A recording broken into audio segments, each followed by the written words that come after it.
السلام علیکم ورحمۃ اللہ وبرکاتہ۔ آج یکم محرم میں پہلی محرم فرسٹ محرم کے لیے ایک وظیفہ آتا ہے۔ اس وظیفے کے کرنے کی فضیلت یہ ہے کہ سارا سال امن کے ساتھ، سلامتی کے ساتھ، سکون کے ساتھ گزرتا ہے۔ مالی تنگی، جسمانی تنگی، ہر طرح کی پریشانیوں سے دور رہنے کا وظیفہ ہے۔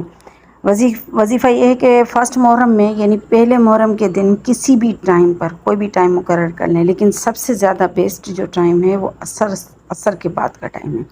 ٹائم مقرر کریں، اس ٹائم پر آپ نے کیا کرنا ہے، 2 رکعت نفل پڑھنی ہے۔ عصر کے بعد نماز نہیں ہوتی ہے نفل کی، اس سے پہلے پڑھنی پڑتی ہے۔ اس کے بعد عصر پڑھ کر پھر مصلی پر بیٹھنا ہے، لیکن آپ کسی بھی ٹائم پر کر سکتی ہیں۔